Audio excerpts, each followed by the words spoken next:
নারী বিষয়ক সংস্কার কমিশনের একজন সদস্য বলেছেন, ব্রিটিশরা অভিন্ন সিভিল ল মেনে বিবাহ করে, কাজে বাংলাদেশিদেরকেও অভিন্ন সিভিল ল মানতে হবে।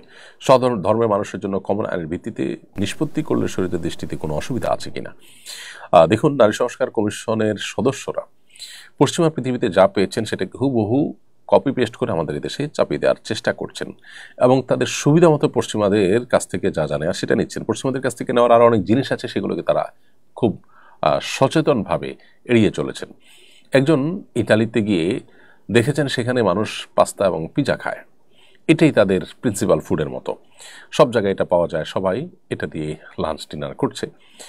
এটা দেখে বাংলাদেশে এসে তিনি যদি দাবি করেন যে এখানে ভাত মাছ কেন, এই কার্বোহাইড্রেট এত বেশি কেন খাবে, দরকার কি ভাত মাছ খাওয়া, আমরা তাহলে পিজা এবং পাস্তা এদেশে ঘরে ঘরে লাঞ্চ এবং ডিনার হিসাবে খাই।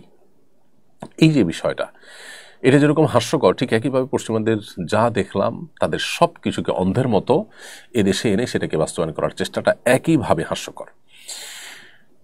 অতএব তাদের এই দাবি মানার কোনো যৌক্তিকতা আমরা দেখছি না।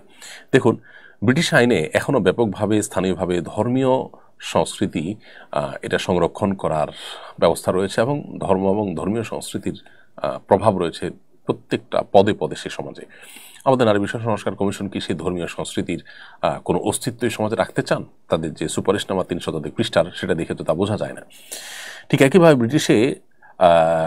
ব্রিটিশ সংসদের চার্চের প্রতিনিধিদের জন্য 30টার মতো সংরক্ষিত আসন আছে। বাংলাদেশের মসজিদের প্রতিনিধিদের জন্য কয়টা আসন সংরক্ষিত রাখার কথা বলবেন তারা?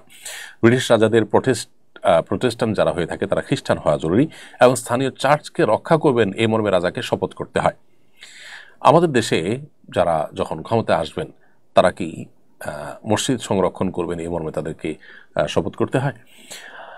নারীবাদীরা ব্রিটেনের এই সমস্ত দিকগুলো বাংলাদেশে চান না, তারা তাদের সুবিধা মতো দিকগুলোকে বাস্তবায়ন করতে চান। তারা যে সমাজের গণশত্রু সেটা বোঝার জন্য পণ্ডিত হওয়ার কোনো প্রয়োজন নেই।